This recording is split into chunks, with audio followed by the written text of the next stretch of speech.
Olá, seja bem-vindo, seja bem-vinda. Hoje nós teremos um encontro super especial aqui nas redes sociais e também pelo rádio em 87,5. Eu estou recebendo aqui nos nossos estúdios a psicanalista, a Débora, que vai conversar algo muito importante e relevante para você que vai ficar aqui junto conosco. Fique à vontade para deixar seu comentário e compartilhar com outras pessoas também essa nossa transmissão. Eu não sei se você está ao vivo ou gravado, mas que através desse bate-papo você possa, de alguma forma, ter aí uma mente muito melhor e muito mais equilibrada, tá bom? Vamos lá então para esse super bate-papo. Que bom ter você aqui no nosso programa Amanhã Sou Vida, hein? Eu tenho a maior alegria de hoje estar recebendo uma pessoa super especial aqui na nossa programação. Ela que é psicanalista, educadora parental e facilitadora de comunicação não violenta. É a Débora Carrafa. Ela vai estar conversando conosco sobre como a comunicação não violenta apoia a construção de relações saudáveis. Desde já, seja bem-vinda, Débora, aqui à Sou Vida FM. Obrigada pelo espaço. É muito bom estar aqui para falar de um assunto tão importante para a comunidade.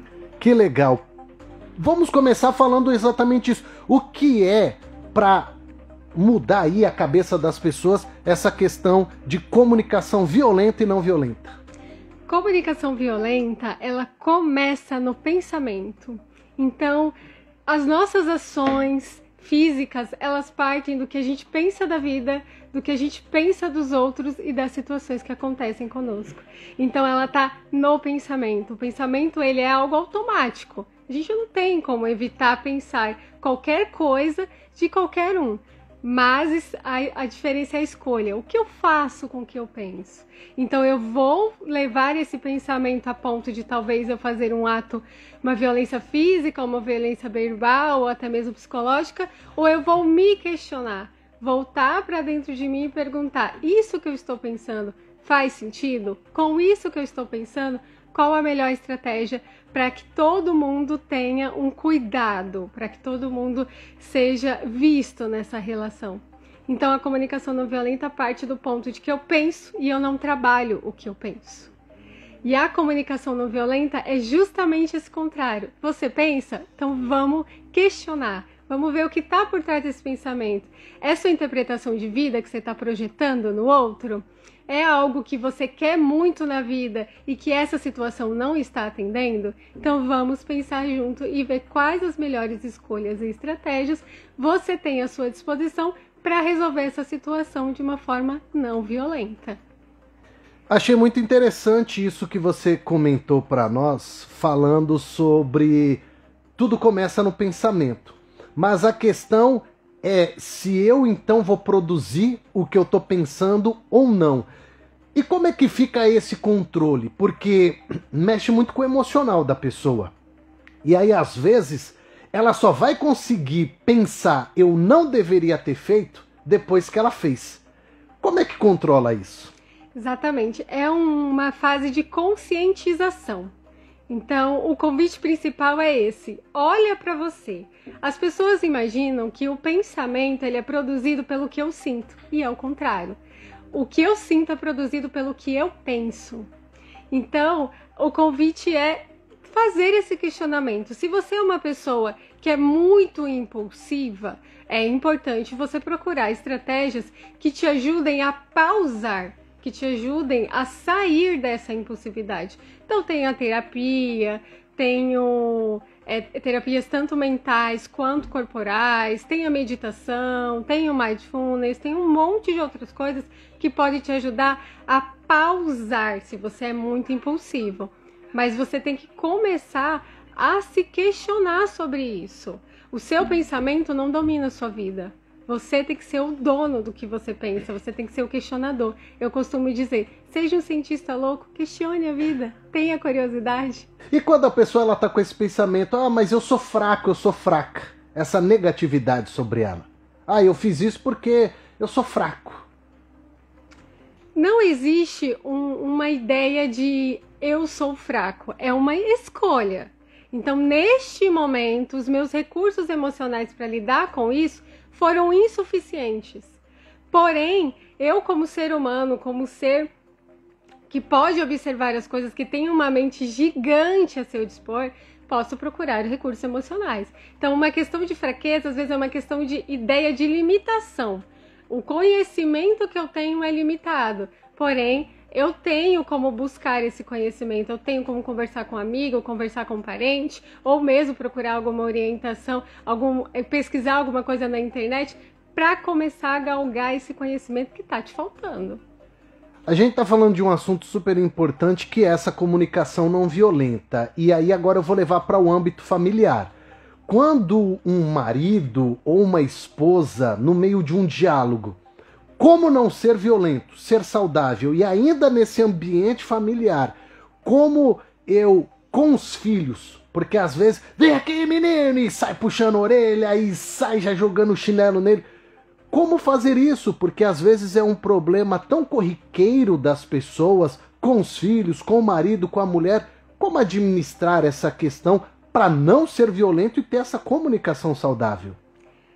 Para responder essa pergunta, vamos para o ponto do que é exatamente a comunicação não violenta. Ela é uma forma de pensar, falar e ouvir diferente. Então, eu primeiro construo essa ideia do pensamento, para depois eu construir a ideia do ouvir. Então, eu abro muito mais os ouvidos do que a boca e depois eu falo. Então, do pensamento, vem a ideia de como eu vejo essa relação. Por exemplo, pais e filhos. Esse pai está vendo essa relação como eu sou muito superior ao meu filho, então ele tem que me obedecer, ele tem que me respeitar. Então eu coloco sobre os ombros do meu filho uma ideia de dever. Então, a partir do momento que eu penso que ele tem deveres comigo, que ele tem que cumprir esses deveres, eu já entro no viés de violência. Se ele faz uma questão que vai me ofender, me magoar, eu não vou conseguir filtrar para falar de uma forma saudável que tente compreender também o lado dele. Não, porque meu filho deve respeito para mim. Então, primeiro eu trato esse viés do pensamento. E aí eu chego no ouvir, que é, qual o lado desse filho? Qual o mundo interno dele? Por que uma coisa que para mim é tão importante, para ele não faz sentido? Então, eu abro essa curiosidade. Eu costumo dizer que comunicação não violenta é muito mais curiosidade. O que está acontecendo no mundo interno do outro que faz a atitude dele ou o comportamento dele, não ele, ou o comportamento não ser muito bom para mim? Então, eu abro, eu pergunto, por que para você funciona assim? Por que para você lavar a louça não é um bom momento agora? E aí depois eu falo de mim. Então tá, eu entendi seu mundo interno, mas olha, deixa eu te contar também do meu mundo interno, do que pra mim é importante. Aí a gente começa a conversar no mesmo nível. Muito interessante essa questão, porque realmente acredito que isso é uma grande barreira, né, na questão familiar, porque olhamos para gerações e até idade. E talvez por essa questão, a hierarquia, não, eu sou o pai, eu sou a mãe, e você me deve respeito. Eu estou mandando, você tem que fazer. E aí, às vezes, essa superioridade é o que interfere, né? De você conseguir ter essa comunicação, esse diálogo. Mas e quando agora nós estamos falando, talvez, da mesma altura, o marido e a mulher? Como é? Porque aí pais e filhos... E muito louvável o que você falou. Mas e quando entra marido e mulher, que a gente sempre vê esses atritos que tem, né? Dentro de um casal, namorado com a namorada, noivo com a noiva, o marido com a esposa. Como ter esse equilíbrio? Dentro de uma relação, né, de casal, sempre existe alguma desigualdade. Isso é fato. Até por conta da nossa sociedade, né? Em que a gente tem situações em que o homem está sempre um pouco, né, acima da mulher. Mas a gente falando ali de uma relação mais igualitária, em que há um entendimento que os dois estão juntos ali naquele momento, a gente trabalha com expectativas. Então, o que um espera do outro? Através disso, que às vezes é inconsciente. Então, é importante se questionar. Como eu vejo essa relação? Como eu acho que fulano tem que me tratar? Como eu quero ser tratado? Mas a expectativa, ela não frustra? Frustra, exatamente. Mas assim, não tem como não gerar expectativas. Você faz alguma coisa na vida sempre esperando um resultado. A questão é, esteja ciente do que é que você quer e questione se aquilo é possível de ser realizado. Porque às vezes você está com uma expectativa que não tem nada a ver. Às vezes, por exemplo, você está com uma expectativa de eu nunca quero trabalhar, eu quero que meu marido me sustente. É a realidade do casal? Às vezes não é, às vezes os dois precisam ir junto para conquistar aquilo que eles querem. Mas se eu não enxergo isso, eu começo a ter um comportamento automático frente a uma expectativa frustrada que eu não tô vendo. Então aquilo que eu não tô vendo eu não consigo questionar. Então a ideia é olhe para dentro de si e veja o que é tão importante, o que você está valorizando nesse relacionamento. É até importante fazer esse questionamento para saber se você não está num relacionamento tóxico. Se você não está ali tentando não ver o que está acontecendo. Então a comunicação não violenta traz também esse apoio. Qual é a proteção que você precisa levantar que você não está vendo? E deixa eu aproveitar, nesse quesito que você está mencionando, quando existe o vício, um vício de jogo, bebida, cigarro, droga, como administrar? Porque essa pessoa, ela já entrou nessa relação, às vezes não tinha esse tipo de vício, esse vício surgiu e a pessoa está naquele pensamento, eu preciso tirar ele ou tirar ela desse vício, ou minimizar, tá bebendo demais, tá fumando demais. E aí quando essa pessoa ela observa e vai fazer esse questionamento ou tentar ajudar, ela é barrada, ela é criticada ou às vezes até violentada em palavras ou fisicamente porque está invadindo o espaço do outro. Mas você sabe que eu sempre fumei, eu sempre bebi, porque agora você está querendo me controlar. E essa mulher, como é que ela vai tentar enxergar? Porque aí às vezes os ânimos ficam alterados na cabeça dela. Eu quero tirar ele disso. Eu quero minimizar esse desgaste na vida dele e na minha vida, como família. Mas e aí? Porque a gente vai vendo que só vai piorando, piorando, piorando. E como não deixar piorar? E sim, talvez equilibrar ou minimizar, recuar esse problema que essa pessoa está passando por um vício. E aí é justamente como eu vou ter essa comunicação não violenta dentro dessa relação que tem um vício que está desgastando.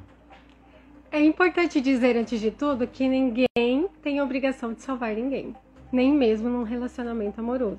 Eu diria até que principalmente, porque por mais que duas pessoas estejam juntas, elas têm vidas separadas, desejos separados, que são muito individuais.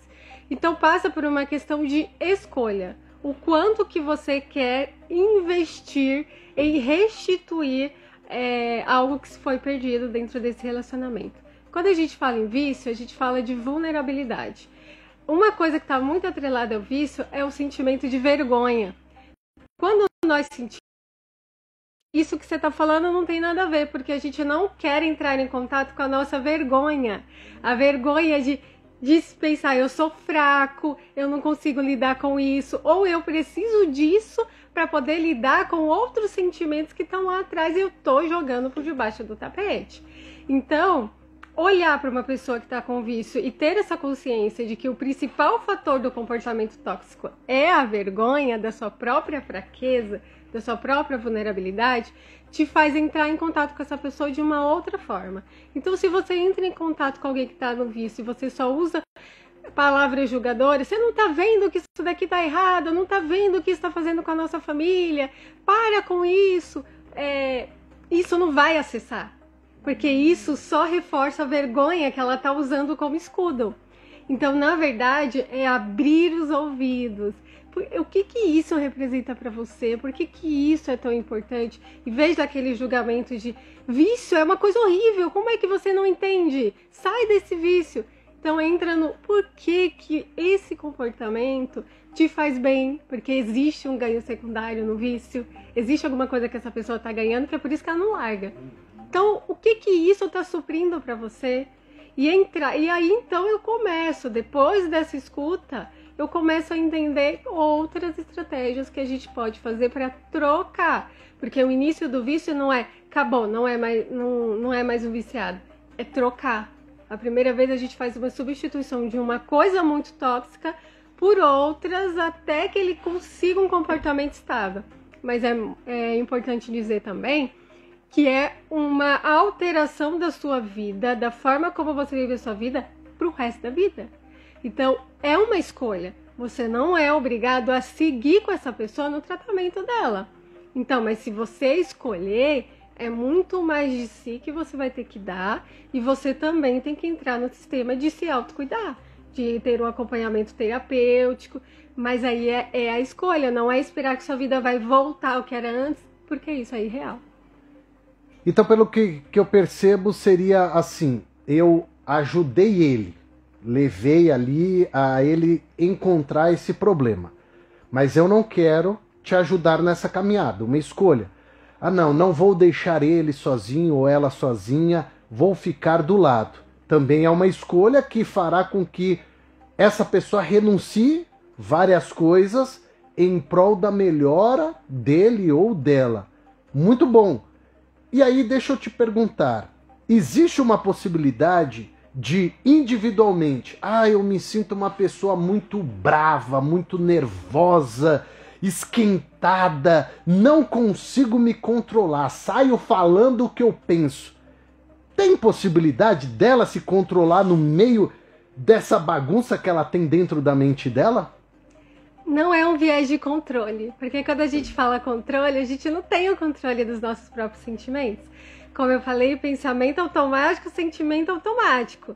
O que é, como eu vou lidar com isso? Então tá, subiu a raiva, subiu a emoção, tô achando essa pessoa uma idiota, um absurdo, um estúpido. O que eu faço com essa informação? Então, assim, a impulsividade, ela tá ali nesse pensamento e a pessoa tem que trabalhar esse pausar. Às vezes eu digo 3 segundos é suficiente para você dizer, opa, vai dar ruim, volta para trás. Então é ficar com aquela emoção e procurar estratégias de lidar com a emoção. Por exemplo, quem é muito impulsivo é uma pessoa que se magoa de fácil, é uma pessoa que sente muita raiva. A gente chama em terapia que a janela de tolerância dessa pessoa é muito curta. Então, ela gosta das coisas do jeito que ela gosta, ela tem um jeito que ela acha que é perfeito de viver a vida, então ela precisa questionar isso. A vida dela, o jeito que ela faz a vida é pra ela. Os outros têm outra forma de viver e isso tá muito certo. Então, geralmente, a forma que ela vê a vida é de uma forma que não permite que os outros sejam quem eles são. Mas essa pessoa, ela consegue se consertar? Tipo, viver o mundo dos outros também, não sendo só o dela? Sim, ela consegue aprender a enxergar a vida de uma outra forma. É uma caminhada. Então, ela vai passar por esse processo de autoquestionamento, que é o processo de autoconhecimento. Então, isso que eu penso, qual a obrigatoriedade que eu dou na vida do outro de fazer o que eu quero que faça? Então, se autoquestionar e perguntar, isso faz sentido? Ou então, se esse comportamento, vamos colocar num exemplo muito prático que eu vivi. Eu tenho um sofá em casa que ele tem aquelas almofadas soltas. E a almofada é lateral do braço do sofá. Então, eu sou aquela pessoa que é doida por organização. Então, eu arrumo a casa, coloco a almofada ali do lado do sofá. Meu marido é aquele que nem se importa. Então, ele senta no sofá, vira a almofada na vertical, vira na diagonal, joga pra cima, joga pra baixo. E aí, eu fico lá só vendo enquanto ele tá sentado. Eu falei, quando ele levantar, ele vai colocar essa almofada na horizontal, né? Porque é lá que ela tem que ficar. Ele levanta, ele não coloca. E aquilo vai corroendo, A gente teve altas brigas por causa da posição da almofada no sofá. E aí, qual é o problema? É uma necessidade minha. É algo que funciona para mim, para o meu sistema organizacional na minha mente, que a almofada tem que ser horizontal, não é qualquer outra posição. Então, eu tive que fazer essa ressignificação. Ele não é obrigado a fazer do jeito que eu quero fazer. Se eu quero do meu jeito, eu que dei conta de atender essa necessidade. O máximo que eu posso fazer é conversar com ele e dizer, olha, isso me desorganiza mentalmente. Então será que dá para quando você levantar, você se lembrar de colocar a almofada do jeito que ela estava antes, não horizontal? Ele pode aceitar, ele pode não aceitar, não existe obrigatoriedade. Eu tenho que lidar com os meus próprios dilemas. Então fazer esse questionamento de soltar o outro, deixa ele ser livre, que você vai ser livre também. É o começo de sair dessa impulsividade. Então, nesse caso, mesmo dando um exemplo do que você falou, a pessoa não faça aquilo que te incomoda, eu não posso cobrar aquela pessoa. A ideia não é cobrar, a ideia é convidar. Então, se para você é muito importante que aquela pessoa faça parte do planejamento de execução daquilo que é importante para você, você convida. E aí você fala, é importante para mim. Não é ele é burro, desorganizado, ele é um idiota, ele não me ama. Não é esse viés. O viés é, isso é importante para mim. Você está disposto a me ajudar a realizar isso daqui? Se ele diz não, então eu abro um leque. Tá, que outras coisas que eu posso fazer para atender essa necessidade que é importante para mim? Posso tirar a almofada do sofá? Posso eu mesmo levantar, colocar lá? Ou posso tratar isso em terapia e resolver entender por que eu não consigo superar a posição de uma almofada? Muito interessante. E só de você falar dessa forma, a gente já entende que fica leve.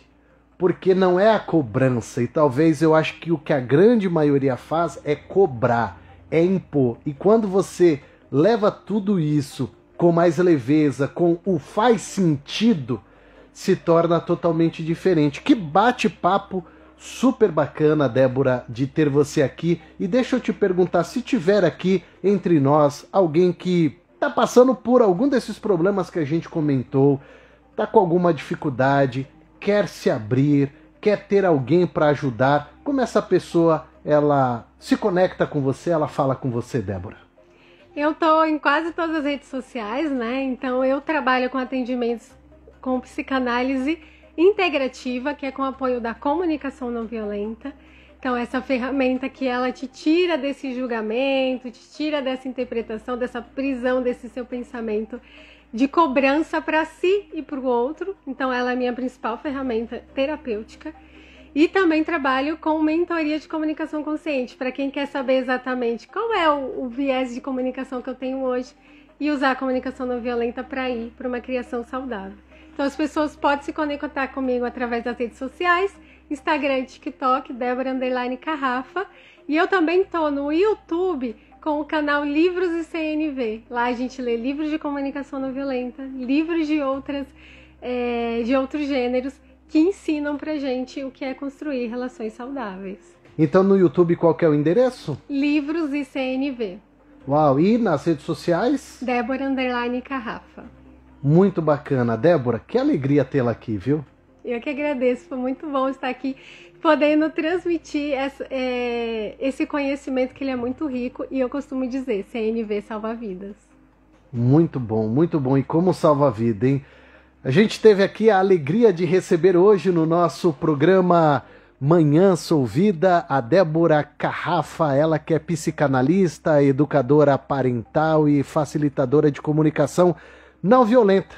Que esse tema, de alguma forma, possa trazer para você reflexão, possa trazer para você um pensamento diferente, como articular os seus próximos dias, sem cobrança, sem mágoas, e sim de entender se está fazendo sentido para você ou não. Fique à vontade, nas nossas redes sociais, você pode comentar, deixar aí perguntas, dúvidas, e vai ser um prazer a gente estar aqui podendo responder você. Nós tivemos com alegria a nossa transmissão através da rádio, do site, dos aplicativos da Alexa e também através das nossas redes sociais, Facebook e Instagram, Rádio Sou Vida. A gente finaliza aqui então a entrevista. Mais uma vez, obrigado, Débora, pela sua presença. Foi de grande valia, uma aula que ela deu para nós aqui na nossa programação da Sou Vida FM. Eu creio no Deus.